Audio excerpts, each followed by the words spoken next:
kita berikan penjelasan dulu. Oh iya Pak. Kita berikan penjelasan dulu sedikit tentang sejarah singkatnya. Kemudian nanti adik-adik bertanya. Oh iya Pak. Dan apa saja silakan bertanya. Jadi untuk mengawali ini nanti Bapak jelaskan sedikit tentang sejarah singkatnya dulu. Ada pertanyaan-pertanyaan. Oke, terima kasih. Nama saya Bapak Gambir Laking sebagai koordinator sekaligus pengelola situs cagar budaya Benteng Amsterdam dan Gereja Tua Emmanuel. Jadi nanti kalau mau bertanya tentang gereja setelah ini boleh juga jelaskan tentang gereja. Jadi dia karena gereja dan benteng dia satu kesatuan, karena ada benteng ada gereja ya. Oke. Singkat tentang Benteng Amsterdam ini. Benteng Amsterdam ini dia beda dengan benteng-benteng yang lain. Karena dia seperti sebuah bangunan rumah ya. Kenapa demikian? Karena benteng ini awalnya adalah sebuah gudang rempah Portugis. Bangsa Portugis pertama kali masuk Maluku pada tahun 1512 yang dipimpin oleh seorang gubernur jenderalnya yang bernama Magalhães dan seorang sekretaris jenderalnya bernama Francisco Sirao. Nah, mereka membangun sebuah gudang rempah yang sekarang dikenal dengan nama Benteng Amsterdam. Kenapa dia bisa bernama Benteng Amsterdam? Jadi bangsa Portugis itu masuk Maluku pada tahun 1512. Kemudian bangsa Portugis itu diusir oleh bangsa Belanda. Jadi bangsa Belanda masuk Maluku pada tahun 1605. Dipimpin oleh seorang gubernur jenderalnya yang bernama Stephen van der Hagen.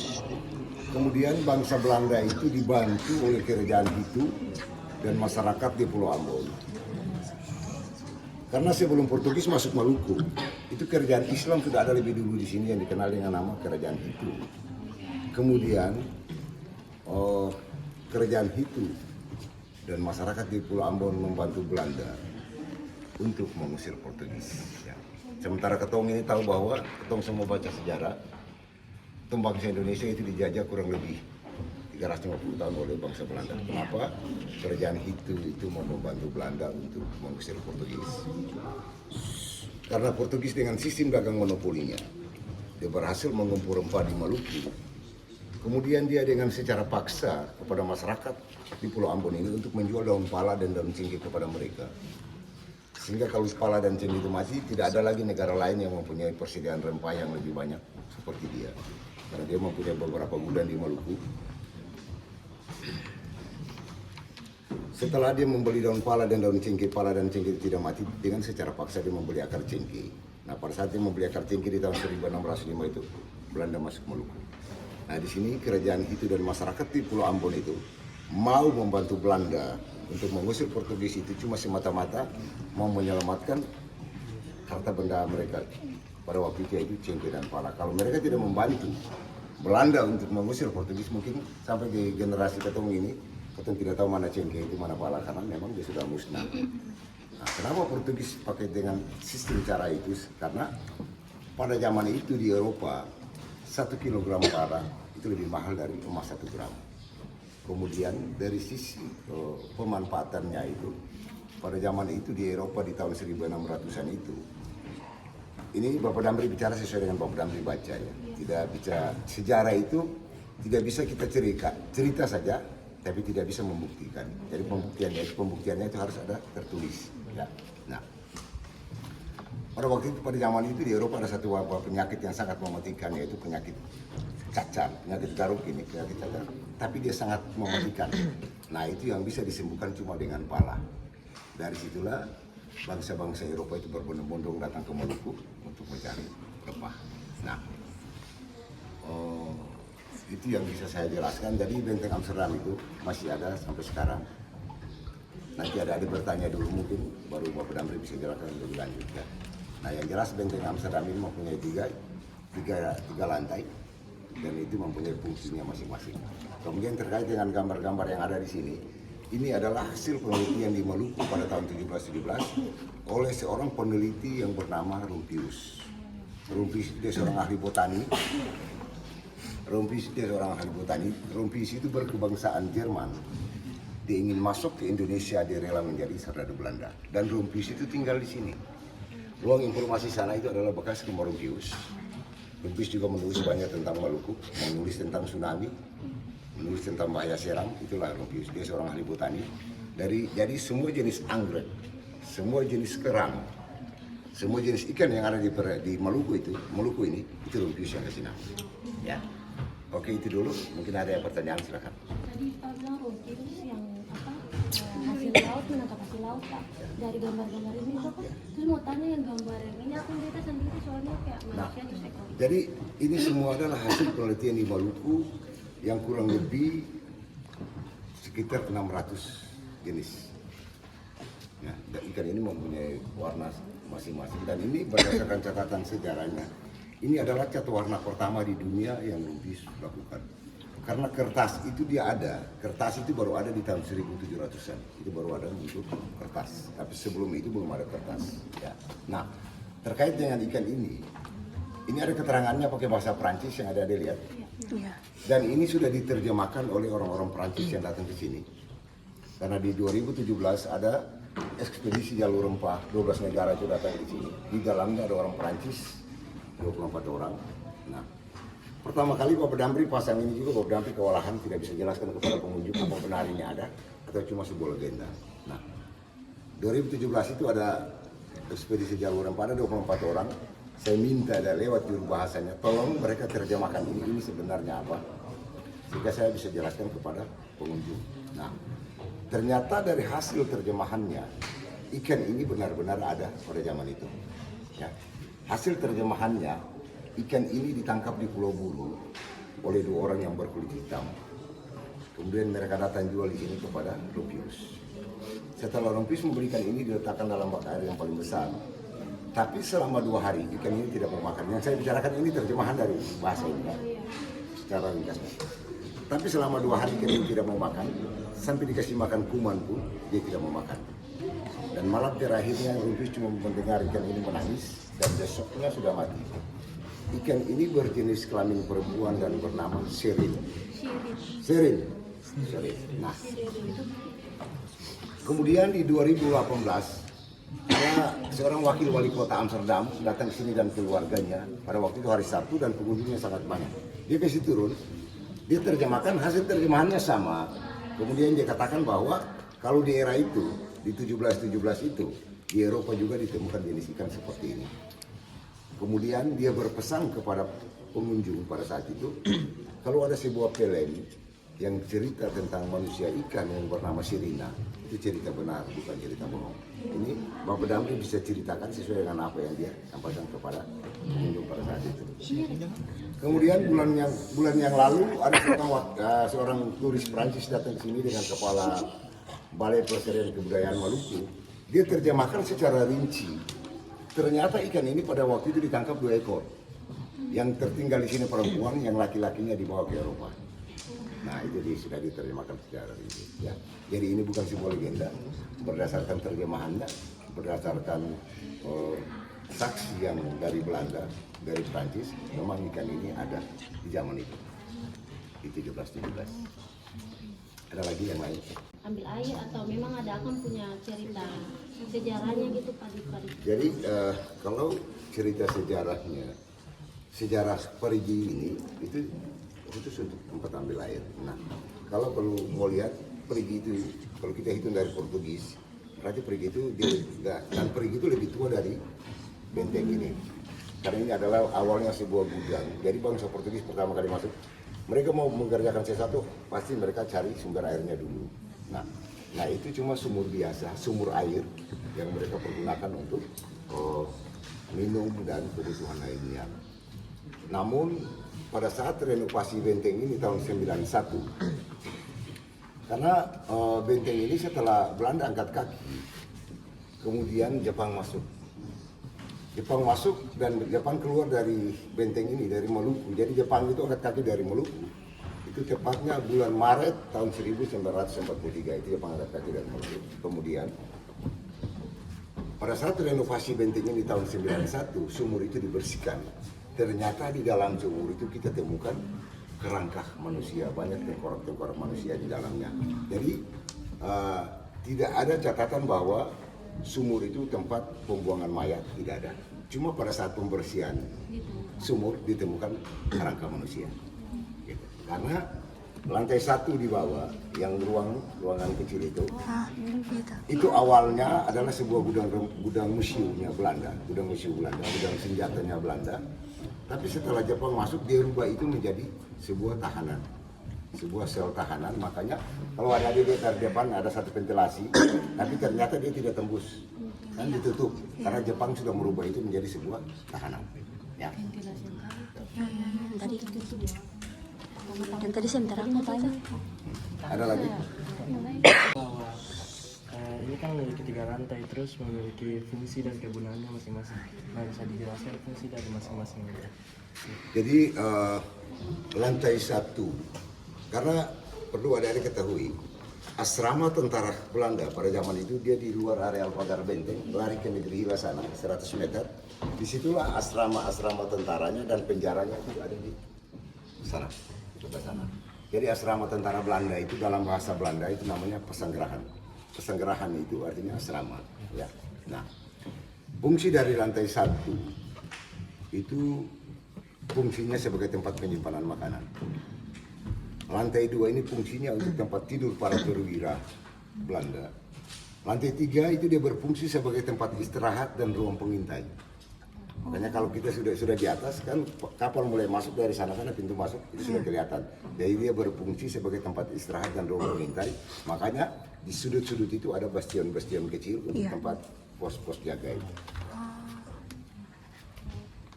Kalau di atas lantai 3 itu ada satu lepa di atas. Itu ya yang di atas itu satu menara, yaitu menara pemantau juga. Dulu ada tangga, tangganya kan dia dari tangga bambu. Dia tidak tangga permanen, tidak, tapi tangga itu dari bambu. Orang bisa naik turun dulu ada, tapi Bapak Damri lepas karena anak-anak jadikan mainan dong, naik sampai ke atas kalau dong jatuh kan bisa berbahaya, makanya tangganya dilepas. Itu pos pemantau juga di atas. Kalau dilihat dari bangunan ini Pak, apa bangunan ini tuh bangunan asli dari dulu atau sudah dimodifikasi? Dari bangunan ini kalau bentuk bangunannya masih asli, temboknya ini semua masih asli, cuma dicat saja. Tapi yang kayu, yang namanya kayu atap itu semuanya sudah diganti. Jadi benteng ini pernah direnovasi tahun 91, 92, 93, 3 tahun anggaran berturut-turut oleh dinas. Waktu itu belum ada dinas, Kanwil Pendidikan dan Kebudayaan Provinsi Maluku, bidang musjarah. Jadi bidang musjarah itu museum, sejarah dan purbakala. Musjarah. 1986 itu gaji masih 15.000 satu bulan. Mungkin adik-adik belum lahir kan? Anak ibu tahun dulu besar. Masih di awan-awan. Ada apa namanya? Jepang merubah ini menjadi sebuah kubu pertahanan sekaligus dinamakan benteng Amsterdam. Jadi tembok-tembok keliling itu Belanda yang bangun. Tembok-tembok keliling itu Belanda yang bangun. Nah, itu dia mempunyai fungsi yang ada tanya di laut. Itu bastion namanya. Bastion itu adalah salah satu sudut yang lebih lancip dari bangunan yang ada. Ya, satu sudut. Jadi semua benteng itu dia memiliki 4 bastion. Tapi benteng Amsterdam ini dia cuma memiliki 2 bastion. Kenapa? Karena dia berawal dari sebuah gudang rempah. Jadi satu ini, kemudian satu yang sana. Itu tempat penyimpanan meriam. Jadi tempat penyimpanan meriam yang ada yang di sebelah sini ada lubang-lubang itu lubang senjata. Lubang-lubang senjata karena ini adalah sebuah kubu pertahanan. Itu adalah lubang-lubang senjata ya. Lubang-lubang. Untuk penuhnya Ada meriam. tahu ada ruangan di bawahnya. Meriamnya itu sudah diangkat oleh tentara tahun 1974. Tentara 733 angkat pada waktu itu gubernurnya Pak Sumitro. Mereka angkat ke Ambon. Kenapa demikian? Karena setelah Jepang angkat kaki dari Indonesia, seluruh benteng di Indonesia itu diduduki oleh tentara dan dikuasai oleh tentara. Undang-undang cagar budaya itu berada tahun 82. Makanya benteng New Victoria sana masih diduduki oleh tentara dan masih dikuasai oleh tentara. Adik-adik mau berkunjung ke situ aja susah untuk masuk. Nah, meriam yang ada di kantor gubernur itu meriam dari sini. Karena pada waktu itu gubernurnya Pak Sumitro, meriam itu diangkat dari sini, sebagiannya ditaruh di sana dan sebagian juga saya tidak tahu kemana karena mereka angkat pada waktu itu. Saya saksi hidup, bukan cerita tapi saya lihat orang angkat, saya lihat mereka angkat 12 buah di benteng Amsterdam, 2 di gereja. Pada zaman penjajahan Belanda, meriam itu cuma ada di benteng dan gereja. Jadi kantor gubernur itu bukan cagar budaya, jadi meriamnya tidak pantas duduk di situ. Pada waktu itu yang gerombongan pertama, Pak Gubernur punya anak perempuan ada hadir pada waktu itu. Saya bilang bapak kamu kembalikan meriamnya ke sini. Kan gubernur punya anak satu ada sekolah SMA 1. Oh ya. Dia tanya itu, dia bilang si bapak sudah angkat ke sana, suruh si bapak kasih kembali ke sini. Karena itu kantor gubernur bukan cagar budaya. Dan ini adik-adik punya tugas. Karena bicara tentang sejarah ini, ketemu semua harus jujur tentang sejarah. Tidak boleh kita, kalau tidak tahu, bilang tidak tahu. Jangan tidak tahu, bikin tidak tahu, itu merusak generasi. Jadi sejarah itu bukan saja sebuah cerita, tapi perlu pembuktian. Adik-adik punya tugas, banyak menulis, banyak di media sosial, sehingga meriam itu bisa dikembalikan kepada tempatnya di sini, di benteng Amsterdam. Itu hak generasi muda. Karena itu dilindungi oleh undang-undang. Nah, kalau ini tidak ada sangkut pautnya dengan, tidak ada ceritanya sangkut pautnya dengan benteng, kan ini tidak bisa ditaruh di sini. Karena itu kita sudah menambah, itu bertentangan dengan undang-undang cagar budaya. Tapi ceritanya, karena yang melakukan penelitian pada zaman itu tinggal di sini, Lubis itu tinggal di sini. Dia menulis tentang tsunami pun itu terjadi tsunami di sini. Ada pertanyaan? Tadi duluan bangun gereja atau Oh, duluan bangun gereja atau benteng ya? Oke. Sejarah benteng dan sejarah gereja itu tidak bisa dipisahkan. Dia satu kesatuan, ada benteng, ada gereja. Tapi yang jelas, yang dibangun duluan itu adalah benteng. Ya. Setelah mereka membangun benteng, mereka membangun tempat ibadah. Nah, awalnya adalah gudang rempah Portugis. Pada saat dia gudang Portugis, karena itu bangsa Portugis, dia Katolik. Gereja itu awalnya sebuah kapel. Gereja itu adalah sebuah kapel, kapel Katolik yang namanya Santo Yakobus. Gereja itu awalnya Santo Yakobus Katolik. Kemudian bangsa Belanda masuk Maluku, dia berhasil mengusir Portugis. Gudang rempah ini diubah menjadi sebuah kubu pertahanan sekaligus dinamakan Benteng Amsterdam. Kapel Santo Yakobus itu diperbesar dan diperluas oleh seorang pendeta Belanda yang paling pertama di Maluku yang bernama Bernardus van Fleuren, sekaligus dinamakan Immanuel. Jadi kata Immanuel itu pertama kali terucap di Maluku, bahkan di Indonesia itu di sini di sebuah dusun yang namanya Dusun Hila Kristen. Ya.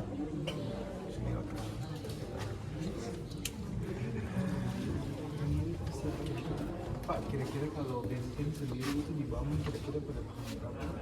Nah, kalau benteng sendiri, kalau dia berubah fungsi dari gudang rempah menjadi benteng, itu di sekitar tahun 1600-an itu. Karena 1605 itu Belanda masuk Maluku. Berarti gudang rempahnya itu dibangun sejak Portugis? Sejak Portugis, sejak 1512. Ya, 1512. Ya. Jadi sebenarnya pada zaman itu pun Portugis tidak mempunyai niat untuk dia harus ke Hila sini, bangunnya ke sini. Tapi karena pada saat waktu dia dari kota pelabuhan Malacca, kemudian dia ke Ternate, dia masuk Ambon, Maluku. Itu kapalnya itu karam di Nusa Tenggara sana, di Pulau Tiga sana. Kapalnya karam di situ. Karena tadi yang Om bicarakan dari awal tadi, sebelum Portugis masuk, kerajaan itu sudah ada. Kerajaan Islam sudah ada yang dipimpin oleh seorang raja yang pada waktu itu bernama Raja Sulaiman yang mempunyai gelar Raja Bulan. Nah, pada saat kapal itu masuk dan kapal itu karam di sana, pada zaman itu ada nelayan yang mencari ikan. Mereka melihat kapal itu karam di sana dan mereka lapor kepada Raja Sulaiman bahwa Ada kapal putih yang karam di Nusa Telu sana. Nusa Telu itu bahasa sini bilang Nusa itu pulau, Telu itu tiga, pulau tiga. Jadi ada kapal putih yang karam di Nusa Telu sana, ada kapal putih karam di pulau tiga sana, tapi orang-orangnya putih dan matanya biru. Kemudian raja memerintahkan masyarakatnya membantu mereka kasih turun ke sini. Lalu mereka minta izin untuk membangun gudang rempah. Terus kemudian katanya kan pertama kan ini dari Portugis Portugis terus diambil alih oleh Belanda, lalu dari Belanda itu kan diambil alih oleh Jepang itu kan akibatnya. Terus ke Jepang, apakah ini sudah diambil alih dari Jepang dan terus sampai sekarang ini Jepang punya atau sudah diambil alih lagi oleh masyarakat setempat gitu Pak? Jadi setelah Jepang angkat kaki dari Indonesia, semua benteng itu dikuasai oleh negara Republik Indonesia. Di dalamnya ada tentara. Nah, cuma benteng itu pada saat Jepang angkat kaki pada zaman itu benteng itu sudah terbengkalai. Tidak ada lagi pemeliharaan dari pemerintah. Nanti ada pemeliharaan itu di tahun 80-an. Baru ada pemerintah tetapkan, karena pada waktu itu juga belum bisa ditetapkan sebagai CB. Ya, belum bisa ditetapkan sebagai cagar budaya. Jadi dia memenuhi proses yang panjang. Walaupun dia belum masuk dalam kategori CB nasional, dia masih dalam lingkup cagar budaya. Nah, di situ Pak Max Manuputi yang berperan pada zaman itu dia menetapkan semua situs itu sebagai CB nasional. Benteng Amsterdam, Benteng Neo Victoria, kemudian ada beberapa benteng di Banda sana itu ditetapkan sebagai CB nasional. Nah sekarang benteng yang ada di Pulau Ambon yang masih utuh cuma Benteng Amsterdam, dan ini sudah ditetapkan sebagai CB nasional. Terus Pak,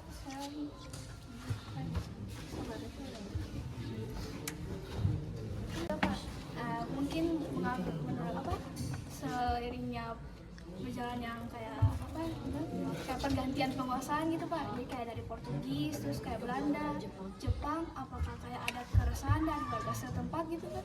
Kan apalagi yang pertama kayak si Portugis itu dia menguasai sini sebagai loji perdagangan.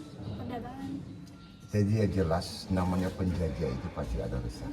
Nah, kejadian di 1638, 1639 itu kerajaan itu sudah berperang melawan Belanda, ya, yang dikenal dengan nama Perang Hitu 1, Perang Hitu 2. Perang Hitu 1, Perang Hitu 2, 1638, 1639. Kerajaan Hitu dipimpin oleh seorang kapitan yang terkenal pada zaman itu, yaitu Kapitan Kakiali yang mempunyai gelar Kapitan Hitu. Nah, benteng ini sempat dibakar 2 kali, sempat dibakar oleh kerajaan Hitu dan masyarakat di Pulau Ambon. Kemudian dibangun kembali oleh seorang gubernur Belanda yang bernama Gerendama pada 1642 dan dilanjutkan oleh Arnold de Flaming sampai dengan 1649. Ya. Kemudian jelas setiap pergantian itu pasti resah. Yang namanya penjajah itu pasti dia tidak jujur dengan masyarakat lokal, karena dia cuma mau mencari untung. Dia tetap mencari untung, makanya segala cara dia halalkan, yang penting dia bisa hidup aman, negaranya bisa.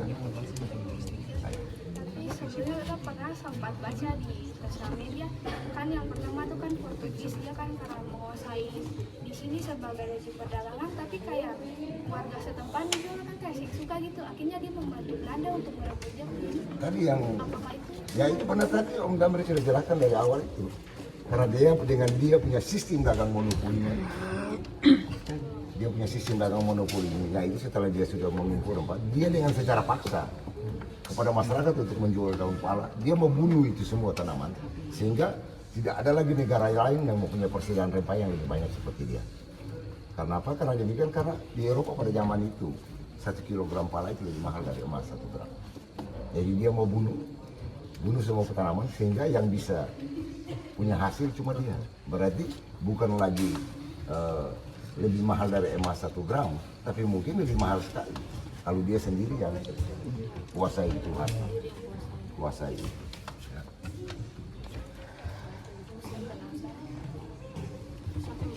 Bantu kan kerajaan itu dan masyarakat itu Pulau Ambon. Ya. Belanda gitu Pak. Dia bantu Belanda. Masyarakat itu bantu Belanda untuk mengusir Portugis. Karena Portugis sebelum Belanda masuk, dia punya sistem dagang monopolinya itu sudah jalan. Portugis tidak menjajah kita secara fisik, tapi menjajah kita di bidang ekonomi. Segala kekuatan militernya itu dia jajah di situ. Karena ada Spanyol, ada Inggris tidak mampu untuk membunuh dia. pada saat itu. Ya. Makanya pada saat Belanda masuk, kerajaan Hitu dan masyarakat mau membantu Belanda untuk mensupport. Nah, kalau ada benteng ini ada di kampung mana saja, ketemu orang tua tidak pernah bilang itu benteng, tapi dong bilang itu kota. Kenapa demikian? Karena pasarnya di situ. Pada zaman itu makanya dikenal dengan kota Hitu. Itu pusatnya bukan di negeri itu sana. Kota Hitu itu pusatnya di sini. Kenapa? Pasarnya ada di sini. Gitu. Nanti di tahun 1000, kalau saya baca buku, benteng Amsterdam itu pertama kali dibangun di Maluku, di negeri Hila. Kemudian di tahun 1605 oleh Belanda. Kemudian benteng Neo Victoria itu dibangun oleh seorang gubernur jenderal Belanda yang bernama Mardikais pada tahun 1700-an. Jadi benteng Neo Victoria itu setelah dibangun selesai, kemudian kota Hitu itu dipindahkan ke Ambon.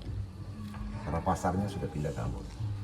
Nah, yang membangun benteng Neo Victoria itu ada seorang gubernur Belanda yang bernama Mardikais.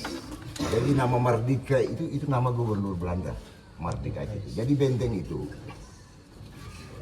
dibangun di seluruh Indonesia oleh Belanda. Itu dinamakan, kalau tidak dikasih nama gubernur jenderalnya berarti ditaruh nama kota. Makanya ada Amsterdam, ada Rotterdam, ada Van Harlem, ada Belgika. Kalau Oranje itu nama orang. Di Ternate benteng Oranje itu nama orang. Nah, jadi yang bangun benteng Neo Victoria itu seorang gubernur jenderal Belanda yang bernama Mardikais. Jadi Mardika itu nama orang, nama gubernur Belanda yang bernama Mardikais. Tadi ketemu orang bilang Mardika asing Mardikais. Ada lagi? Pak, boleh cerita sedikit lagi tentang gereja Immanuel? Oh, mau cerita tentang gereja mana boleh?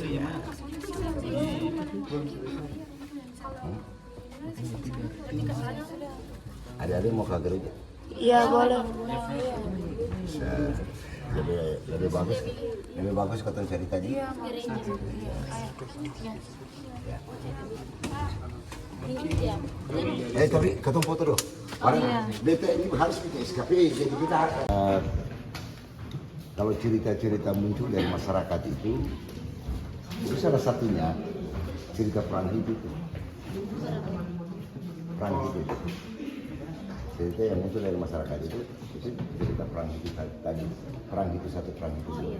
Itu adalah cerita dari masyarakat. Kemudian kan sebelum ada pahlawan nasional, kan ketemu orang tua dulu juga berjuang di semua tempat, semua daerah itu berjuang dengan nama masing-masing. Nah, nama-nama besar itu sekarang kalau ketemu di kampung itu ketemu pakai apa? Ketemu pegangan. Ya, tiap-tiap kampung tuh di Saparua ada Sapa, di kampung ada Sapa, itu ketemu pakai karena itu nama-nama besar dan itu orang-orang yang berjuang. Dan memang dong cuma tidak butuh bantuan persenjataan yang canggih, tapi dong meyakini dong punya ilmu itu bisa mengalahkan itu. Itulah kelebihan dari ketemu orang tua. Nah itu dia masuk dalam sebuah legenda cerita rakyat. Nah, yang ketemu bicara ini, karena ada mau menulis tentang itu, kita harus bicara sejarahnya yang benar. Nanti ketemu masuk ke situ sedikit tidak menjadi masalah. Yang penting bisa dipertanggungjawabkan. Ya. Nah, jadi kalau dulu SMK 7 itu ketemu bicara cerita tentang banyak hal di sini. Tapi nanti itu kita ceritakan di gereja dan di sini, karena penunggunya ada di sini. Ya. Jadi gereja tua Immanuel ini. Jadi sejak bangsa Belanda masuk Maluku di tahun 1605, itu agama Kristen Protestan itu sudah ada. Tapi agama Kristen Protestan itu dia berlaku di Indonesia, Maluku dan Indonesia secara keseluruhan. Itu pada tahun 1718. Jadi ada agama Kristen Protestan itu 100 tahun dulu baru ada Pertimbangan. Ya. 1718 kenapa demikian? Karena di prasasti gereja tua Immanuel ini dia tertulis Bernardus Van Floren pendetanya. Bernardus Van Floren. Gereja tua Immanuel Hila Tusen 1718. Jadi Hila Tusen itu Hila Kristen. 17, 18. Ya. Jadi gereja ini jemaatnya sudah tidak ada, adik-adik. Ibadah rutinnya sudah tidak ada karena jemaatnya sudah tinggal di Tawiri sana, di atas di Tawiri sana jemaatnya sudah pindah pada saat musibah 99. Jadi tapi ada saja dalam satu bulan itu ada 5 sampai 6 kali saudara yang beragama Kristen itu datang ibadah. Jadi seluruh Indonesia itu sudah datang ibadah di sini. Bahkan kalau sebelum COVID-19 itu Bapak Damri ada punya agenda dengan orang Jepang dan Korea setiap 6 bulan itu ibadah di sini dan disiarkan secara langsung ke negara mereka. Nah, dari situ saya bertanya kepada semua saudara yang datang ibadah. Bulan kemarin ada baru dari Sorong Selatan, yang datang ke sini minggu kemarin. Kita tanya kenapa jauh-jauh dari Jawa, dari Sumatera, dari Papua, dari Tator. Sebaliknya dari Jepang dan Korea. Kenapa jauh-jauh datang ibadah di Ambon? Rata-rata itu mempunyai satu jawaban bahwa ketong sampai memeluk agama Kristen itu karena orang Ambon. Justru itu berdasarkan pengalaman yang kita dapat di sini. Berarti agama Kristen Protestan itu pertama kali ada di Indonesia itu ada di Ambon. Di sebuah dusun yang namanya Dusun Gila Kristen. Jadi kata Immanuel itu pertama kali terucap itu di sini. Di sini. Nah, kemarin dari Sorong Selatan itu dong datang, dong bertanya, kalau di Hila ini ada marga Pati, dia bilang dulu ada. Dia bilang kenapa?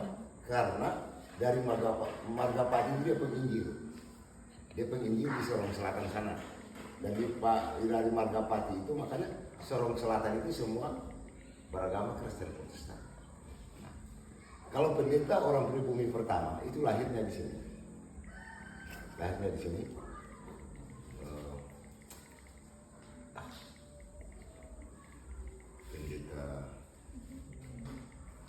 Pendeta Frans Patiwair. Pendeta Patiwair itu setelah pendeta Belanda, orang Indonesia pertama yang menjadi pendeta itulah pendeta Patiwair, Frans Patiwair, dan beliau itu lahir di sini, di pendeta pertama. Ya.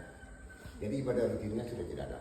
Jadi kalau adik-adik mau datang ibadah, tidak boleh menyurati kepada Raja Hina atau Raja PT, itu langsung menyurati ke saya sebagai penanggung jawab gereja. Jadi Bapak Damri jadi tour guide di sini sejak saudara Hina Kristen masih ada, dan sudah jadi tour guide. Jadi sudah 36 tahun kita tour guide di sini. Ya. Itu saja. Kalau mau tanya silakan.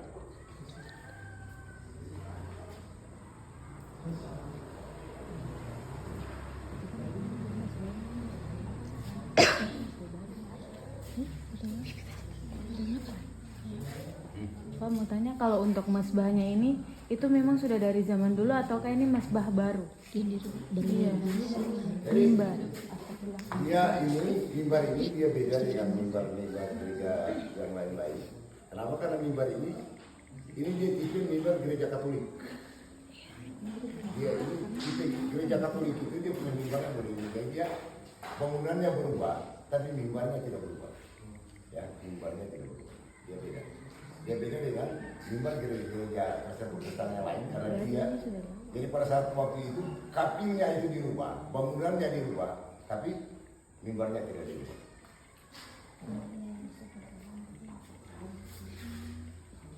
Ada lagi? Ini oleh Dinas Pariwisata tahun 2007.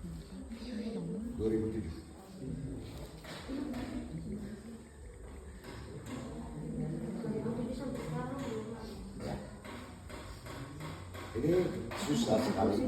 Jadi Dinas Pendidikan sekarang, pemerintah Provinsi Maluku tidak perhatikan semua situs cagar budaya termasuk situs gereja tua ini. Nah, gereja tua ini terakhir kali kita cat itu tahun 2014, cat terakhir. Kemudian itu sudah tidak ada lagi pengecatan. Kemarin hari Bayangkara, polisi Penghari itu kita minta cat di Kapolres. Ini betul minta cat di Kapolres itu semua masyarakat cat ini. Tidak bisa harap pemerintah. Sementara kita usulkan ke dinas, kalau bisa setiap tahun gereja itu harus dicat. Kenapa demikian? Setiap tahun menjelang Natal tahun baru harus gereja dicat. Kenapa? Karena yang jaga orang Islam, bukan orang Kristen. Iya. Kalau tidak dicat nanti ada penilaian bahwa karena yang jaga orang Islam, tidak. Tapi tidak begitu. Cagar budaya sejarah itu orang semua punya. Menyangkut agama, menyangkut akidah seseorang itu katanya tidak bisa berubah. Ya. Tapi ini adalah benda cagar budaya dan sejarahnya ini kan semua punya sejarah. Begitu. Bicara tentang iman seseorang itu milik dia, tidak bisa diganggu. Bicara tentang iman tentang akidah itu hak. Tapi bicara tentang sejarah kan semua orang Maluku punya sejarah bahwa gereja tertua itu di sini dan agama Kristen Protestan itu pertama kali ada di sini dan itu kotor. Baik itu dia Islam maupun dia Kristen dia bisa bertanggungjawabkan itu berdasarkan sejarah. Begitu. Bukan bicara tentang agamanya, tapi bicara tentang sejarah kebenaran. Bukan punya hak cerita yang sebenar. Kita tidak bisa kecuali kita cerita tentang kebenaran ayat ini ayat itu. Tadi kita bicara tentang keberadaan gereja tua Immanuel hingga sejarahnya seperti itu. Wajib hukumnya kita ceritakan karena itu adalah sejarah bangsa. Oke. Kalau yang di laut itu menaranya itu baru dibangun tahun 91 menara itu. Tapi tiang lonceng aslinya dia ini, yang kecil ini. Itu tiang lonceng aslinya itu di situ. Kalau itu menaranya itu baru dibangun. Yang kayu nih, yang ada rumah ini. Loncengnya ada di bawah damri di rumah. Loncengnya simpan di rumah. Kenapa? Karena ini kan jemaatnya sudah tidak ada. Loncengnya kalau kita taruh di situ, bawa damri taruh di situ, itu bisa dijadikan mainan. Dan itu bisa jadi masalah baru. Mungkin masalah lebih besar dari tahun 99. Kenapa? Karena tahun 99 itu sebuah isu sara, isu agama. Tapi kalau lonceng itu dimainkan berarti benar-benar itu sebuah pelecehan terhadap agama. Kenapa demikian? Karena satu kali ketukan lonceng di gereja itu punya makna. Satu kali beduk di masjid itu punya makna. Justru untuk menghindar hal-hal itu Bapak Dabri simpan di rumah. Nanti kalau ada dong datang ibadah di sini, ada bawa dong punya tua agama, ada pena tuanya, meminta silakan. Dan itu tidak ada larangan. Ya. Ada lagi?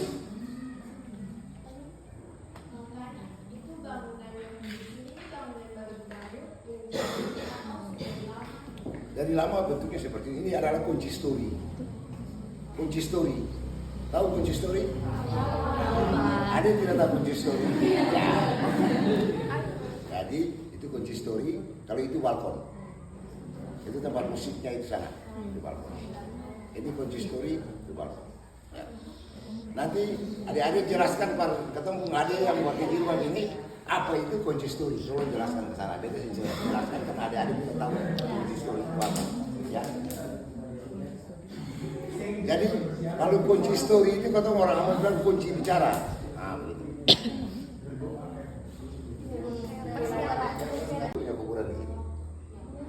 Nah, ini di bawahnya putri dari anak seorang presiden Belanda yang berkuasa di tahun 1825. Presiden Hila dan Marike. Karena di Marike dulu ada benteng juga Rotterdam. Jadi presidennya Hila dan Marike, putri kembarnya itu meninggal dikuburkan di bawah mimbar. Ya, karena banyak di gereja-gereja tua banyak yang ada kuburan di dalam gereja. Seperti di Banda itu ada kuburan di dalam.